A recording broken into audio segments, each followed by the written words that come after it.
केशव प्रसाद मौर्य कह रहे हैं कि अपनी डंके की चोट पर यहाँ जीत के दिखाएंगे। अरे तो पहले क्यों नहीं जीत के दिखाए? जीते तो लोकसभा क्या जीते? बेईमानी से जीते हैं। और क्या जीते हैं? 3-3 घंटे यहाँ 3-3 घंटे काउंटिंग क्यों रुकवा देते हैं? काउंटिंग क्यों रुकवा देते हैं? हाँ बताइए हमें। यार पीएम किसान ले रहे हैं, वाला ले रहा है, आ जाता है वो तुरंत निकालता है, जोड़ता है, वो नहीं पा रहा है। 35 बीघा वाला ले रहा है, जिसके पास 1 बीघा जमीन नहीं है उसको नहीं मिल रहा है। ये सरकार तब मालूम कि उसको 1000 रुपए दे महीने, तब मालूम कि ये सरकार बनी। मोदी सरकार में किसान परेशान है। परेशान है, बिल्कुल है। खेत सारे 13 पहले यहाँ गड्ढा था, मछली शहर से लेके यहाँ तक जौनपुर तक प्रयागराज तक पूरा गड्ढा था। 13 के बाद देखिए सड़क बनी कि नहीं बनी। बिल्कुल चलता हूँ, लेकिन किन सड़कों पे? यही सड़कें हैं, गड्ढे से भरी हुई हैं। यही ब्रिज है जिसपे जान हथेली में लेकर हम। तो मोदी जी ने कहा था कि हवाई चप्पल पहनने वाला हवाई जहाज पे चढ़ेगा। आज प्लेटफॉर्म टिकट जो है कितनी महंगी कर दी गई, पता है आपको? नहीं मुझे पता नहीं, बताइए प्लेटफॉर्म टिकट मुझे पता नहीं। हवाई चप्पल पहनने वाला हवाई जहाज चढ़ सकता नहीं। 24 में भी आप प्रभारी बनाए गए। 2024 में इसी फूलपुर लोकसभा में वो मतों को कन्वर्ट करने आए थे। मैं निश्चित मानता हूं, उनको बधाई भी देता हूं कि वो इसमें सफल भी हुए। 2700 के नियर अब मतों से वो चुनाव जीते भी लोकसभा का, पर प्रभारी तब भी थे। नमस्कार, आपके साथ मैं हूं आदित्य कुमार। इस वक्त हम फूलपुर में मौजूद हैं। फूलपुर चर्चा में इसलिए है क्योंकि फूलपुर में उपचुनाव होना है। प्रवीण पटेल यहां से सांसद बन चुके हैं, विधायक हुआ करते थे फूलपुर में, और सांसद बनने की वजह से यह सीट खाली हो गई है। और अब खाली होने के बाद यहां चर्चा है कि आखिरकार यहां पे इस बार क्या होने वाला है। तरह तरह की बातें हो रही है। केशव प्रसाद मौर्य को यहां भारतीय जनता पार्टी की तरफ से प्रभारी बनाया गया है, क्योंकि केशव प्रसाद मौर्य फूलपुर से कभी सांसद हुआ करते थे। और इंद्रजीत सरोज को यहां पर समाजवादी पार्टी यानी इंडिया गठबंधन की तरफ से प्रभारी बनाया गया है। क्या कुछ होगा, क्या माहौल होगा? हमें तहसील के बाहर खड़े हैं, कुछ अधिवक्ता साथी भी हैं, कुछ आम जनमानस भी हैं। हम बात करने की कोशिश करेंगे, समझने की कोशिश करेंगे, नब्ज टटोलने की कोशिश करेंगे कि आखिरकार फूलपुर की जनता और फूलपुर का अधिवक्ता समाज, क्योंकि अधिवक्ता जो है वो प्रबुद्ध वर्ग में आते हैं, बुद्धिजीवी वर्ग में इन्हें गिना जाता है, क्योंकि ये दिन रात लोगों से इंटरेक्शन इनका होता रहता है, तो इन्हें ज़्यादा नब्ज पता होती है। इसलिए इन्हीं की आज हम नस पकड़ेंगे कि आखिरकार क्या सोचते हैं। क्या नाम हुआ आपका? मोहम्मद अख्तर इदरीसी, एडवोकेट हैं आप यहाँ? जी जी। आप ये बताइए क्या माहौल है फूलपुर का इस बार? सबसे पहले पत्रकार साथी, आपने ये कहा कि केशव प्रसाद मौर्य जी यहाँ के सांसद हुआ करते थे। पिछले 2 दशकों में यह तीसरी पंचवर्षीय भारतीय जनता पार्टी की सत्ता में है। पहले दशक में यही वो फूलपुर लोकसभा रही है। अच्छा। जिसने लगभग 3 लाख से ज्यादा मतों से माननीय केशव प्रसाद मौर्य जी को सांसद बनाया। इन 3 दशकों का अगर मूल्यांकन किया जाए तो मात्र ये एक आज आपके पास ये ओवर ब्रिज दिखाई दे रहा है। अच्छा। इसके अलावा इस फूलपुर लोकसभा को कुछ नहीं मिला। अच्छा। वो भी वो जर्जर ब्रिज जिसकी स्थिति यह है कि आने वाली लगभग यहाँ से फूलपुर में 25,000 की जनता प्रतिदिन इधर से आवागमन करती है। अच्छा। जो अपनी जान को हथेली पे रख के उस ब्रिज से आवागमन करती है। ठीक है। आप भारतीय जनता पार्टी के द्वारा निर्मित किए गए बहुत से ब्रिजों का कहानी आज वेबसाइट पे देख रहे हैं, मोबाइल के माध्यम से देख रहे हैं। ये कह के पल्ला झाड़ लेंगे कि ये तो भ्रष्टाचार निचले स्तर के ठेकेदार करते हैं, हम तो पैसा पूरा बेचते हैं। तो साहब भेजते हैं तो उसका मूल्यांकन आज ठेकेदार के पास हम आप जब स्वाभाविक रूप से बैठते हैं तो वही ठेकेदार करता है साहब कि 100 रुपया हमारे पास आने से पहले वो 40 रुपए में कन्वर्ट हो जाता है। वो 60 रुपया जाता कहाँ है पहले ये सरकार बताए, तब इसके बाद बताए कि ये ठेकेदारों की कमी है। ठेकेदार अपने घर को बेच के कभी पूरा नहीं करेगा। अच्छा। जब आप ये आंकड़े स्वच्छ कर देंगे, आप तो ये कह के आए थे कि हम भ्रष्टाचार खत्म कर देंगे, लेकिन आज विश्व का रिकॉर्ड, ये हमारे भारत का रिकॉर्ड बन गया है कि इससे ज्यादा भ्रष्टाचारी सरकार पूरे भारतवर्ष में कभी नहीं हुई। समाजवादी पार्टी सरकार में भ्रष्टाचार नहीं रहा? मैं ये नहीं कहता कि भ्रष्टाचार नहीं रहा है, लेकिन समाजवादी पार्टी ने अगर भ्रष्टाचार रहा है तो उस पर कार्रवाई करने का भी कार्य किया है। यहाँ भ्रष्टाचार समुखता दिखाई दे रही है। तो क्या इस सरकार में अधिकारी बेलगाम है, आप कह रहे हैं? बिल्कुल बेलगाम है। भ्रष्टाचार तभी बढ़ेगा जब अधिकारी बेलगाम होंगे। बिल्कुल बेलगाम है। इसी तहसील परिषद की बात करिए, करीबन 1.5 से 2 महीने की व्यवस्था हो गई है। ना ही जिला SDM महोदय की यहाँ उपस्थिति बराबर रहती है, ना ही तहसीलदार महोदय की, और कर्मचारियों की स्थिति है कि 10-10, 12-12 कर्मचारी यहाँ। ठीक है, हम चुनाव पर आते हैं। सब तो भ्रष्टाचार चल रहा है फूलपुर में, क्योंकि प्रभारी बनाया गया केशव प्रसाद मौर्य को। क्या लगता है केशव प्रसाद मौर्य प्रभारी बनाया गया, कितना यहाँ पर प्रभाव डाल पाएंगे? जी बहुत अच्छा कहा आपने। अभी 2024 में भी आप प्रभारी बनाए गए। 2024 में इसी फूलपुर लोकसभा में वो मतों को कन्वर्ट करने आए थे।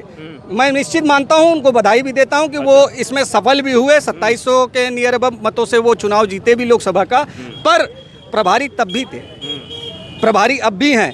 और उनके प्रभारी रहते हुए इसी विधानसभा में 18,000 मतों से भारतीय जनता पार्टी विधानसभा में चुनाव हारी है। वो कह रहे हैं कि एंटी इनकम्बेंसी फैक्टर था, क्योंकि प्रवीण पटेल यहाँ से विधायक हुआ करते थे, लेकिन इस बार एंटी इनकम्बेंसी फैक्टर नहीं, इस बार हम जीत कर दिखाएंगे। बिल्कुल सर, अब तो और डबल हो गया है कि जिस व्यक्ति को यहाँ का विधायक रखा गया, जिसके नेतृत्व में वो विधायक रहे और समस्याएं ज्यों की त्यों बनी रही, वही व्यक्ति आज सांसद बन गया है। तो क्या विश्वास रखा जाए कि जब सांसद बन गए तो क्या करेंगे? और निश्चित ही चुनाव आने से पहले 6 महीने का समय आप ये बताइए कि ये जो उपचुनाव जो होता है वो सत्ता का होता है, तो ऐसे में आप ऐसे लोग को विधायक क्यों बनाएंगे जो सत्ता में विकास ही नहीं हो पाएगा? फिर तो साहब ये होता तो जरूर सत्ता का है, लेकिन जनता ने इस चुनाव को अपने हाथ में ले रखा है। अच्छा। और 85% जनता आज सत्ता के विरुद्ध खड़ी हुई है। 85%? बिल्कुल। मतलब आप 85-25 बोल रहे हैं? जी 85-25 बिल्कुल है आज, 85-15 बिल्कुल है साहब। अच्छा। बिल्कुल है। 15 में कौन है? 15 में यही जो सामाजिक जिनको लाभ दिया जा रहा है, जिनके पास आपको लाभ नहीं मिलता है? हमको कौन सा लाभ मिल रहा है? जनता को कौन सा सड़क बनेगी, सड़क पे आप नहीं चलते हैं? बिल्कुल चलता हूँ, लेकिन किन सड़कों पे? यही सड़कें हैं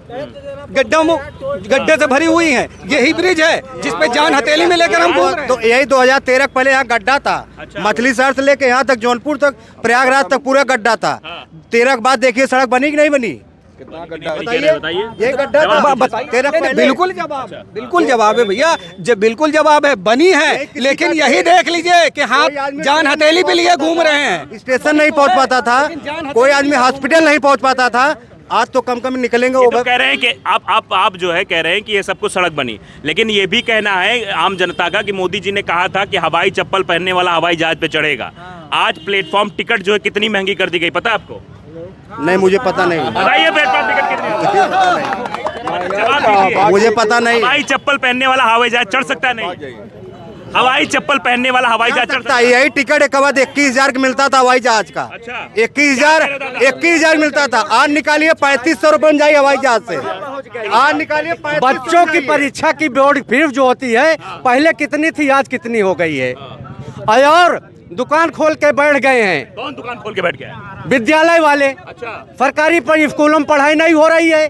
BA MA की डिग्री 3,000 सुविधा फुल के दे के मोबाइल पे पेपर करवा रहे हैं। अच्छा। ये मोदी की शिक्षा व्यवस्था बर्बाद हो गई। बर्बाद हो गई है। मुलायम की सरकार में कहते थे कि शिक्षा व्यवस्था बेरा, लेकिन ये तो एकदम भ्रष्ट कर दिए हैं ये सरकार, मोदी योगी की सरकार। हाँ जी, मोदी सरकार अच्छा काम कर रही है। मोबाइल पे 3,000 ले रहे हैं डिग्री कॉलेज वाले सुविधा फुल के। अच्छा। और पेपर लिखवा रहे हैं, लिखवा रहे हैं। 2,000 PM किसान ले रहे हैं। बीघा वाला ले रहा है, जिसके खाते में आ जाता है वो तुरंत निकालता है, जोड़ता है, वो नहीं पा रहा है। 35 बीघा वाला ले रहा है, जिसके पास 1 बीघा जमीन नहीं है उसको नहीं मिल रहा है। ये सरकार तब मालूम कि उसको 1,000 रुपए दे महीने, तब मालूम कि ये सरकार बड़ी। मोदी सरकार में किसान परेशान है। परेशान है, बिल्कुल है। खेत सारे चढ़ जा रहे हैं। कह रहे 5 किलो राशन दिया जा रहा है। अरे तो 80 करोड़ को गरीब बना दिए हैं। 5 कर रहे हैं, 2,000 के इंतजार कर रहे हैं कब आएगा। गरीब बना दिए हैं हमको। अच्छा, राशन। हाँ, और क्या, बिल्कुल बना दिए हैं। विश्व गुरु बन रहा है। अच्छा। भारत सनातन धर्म का प्रचार हो रहा है। मोदी जीतनी लगवा दिए। अरे लगा दिए रहे। इसके पहले खून कम होता था, सफेद खून कम होता था, पहले नहीं होता था। जो थोड़ा बताओ, छोड़ो सारी बात। फूलपुर में कौन जीतेगा? फूलपुर में बीजेपी, सपा जीतेगी। सपा क्यों सर? जीतेगी, सपा जीतेगी। अच्छा, काहे? केशव प्रसाद मौर्य कह रहे हैं कि अब की डंके की चोट पर यहाँ जीत के दिखाएंगे। अरे तो पहले क्यों नहीं जीत के दिखाए? जीते तो लोकसभा चुनाव। क्या जीते? बेईमानी से जीते हैं। बेईमानी से कहाँ जीते? और क्या जीते हैं? 3-3 घंटे यहाँ 3-3 घंटे काउंटिंग क्यों रुकवा देते हैं? काउंटिंग क्यों रुकवा देते हैं? हाँ बताइए हमें। 1800 वोट से आगे चल रहे हैं, 290 वोट से हरा देते हैं, सुबह 3100 वोट दिखाते हैं पेपर में। अगर इतना ही गलत हुआ था तो कोर्ट काहे नहीं गए समाजवादी पार्टी? बेईमानी जीता होता 35 सीट जीत जाते जो आज हमारे हैं। बेईमानी जीतना होता 35 सीट भी जीतते आज हम। हाँ, ये जो बता रहे हैं बेईमानी का। अब की क्या होगा? अब की क्या कह तो रहे हैं कि सपा जी मान लो बेईमानी हो गई तब नहीं होगी। काउंटिंग एक बार में होनी चाहिए, काउंटिंग रुकनी नहीं चाहिए। अच्छा। हाँ, काउंटिंग रुकनी नहीं चाहिए। नहीं चाहिए, तो नहीं रुकनी चाहिए। हाँ, जरूरत पड़ेगी तो खड़े होंगे। बिल्कुल। किसके लिए खड़े होंगे? हाँ, बूथ के लिए, अपने वोट के लिए और जिताने के लिए। अच्छा। और क्या? लेकिन कह रहे हैं कि विधायक अगर सपा का बनवा दो कोई फायदा नहीं है, सत्ता का विधायक रहेगा तो काम। हाँ तो वो तो सही है। जो सत्ता में है उसको 6 करोड़ मिलता है, जो सत्ता में नहीं उसको 2-3 करोड़ 4 करोड़ देते हैं। ये तो चल रहा है। ये तो हाँ ये चल रहा है। लेकिन मोदी जी कह रहे हैं, योगी जी कह रहे हैं कि हम सबको राशन दे रहे हैं, सड़क सबके लिए बनवा रहे हैं, बिजली की व्यवस्था एकदम चुस्त दुरुस्त। हम टैक्स नहीं देते हैं, सड़कें बनवा रहे हैं, कंप्लीट नहीं हो रहे हैं, इतने गड्ढे हो जा रहे हैं, उसमें हमारा पैसा नहीं लगता। हर व्यक्ति के ऊपर कितना कर्ज है, तो हमारा नहीं है। हमारे हिसाब से रोड नहीं बननी चाहिए, बननी चाहिए। बिजली अखिलेश सरकार में अच्छी थी या योगी सरकार? हाँ जी, योगी सरकार में अच्छी लाइट आ रही है या फिर अखिलेश सरकार में थी? बिजली दे रहे हैं तो पैसा भी तो दे रहा हूँ। बिल ले रहे हैं, अपने मर्जी का बिल निकाल देते हैं। मर्जी का बिल निकाल देते हैं? बिल्कुल निकाल देते हैं। जितना यूनिट यूज करोगे उतना ही बिजली बिल आएगा? नहीं, ज्यादा निकाल देते हैं। ऐसे ऐसे यही कहेंगे जो बढ़िया हैं उनके पास जाते हैं, बिल दिखाते हैं तो बेचारे कम कर देते हैं। 14,000 निकाले हैं, कहीं 1400 में काम हो। हाँ, चलिए ठीक है, आप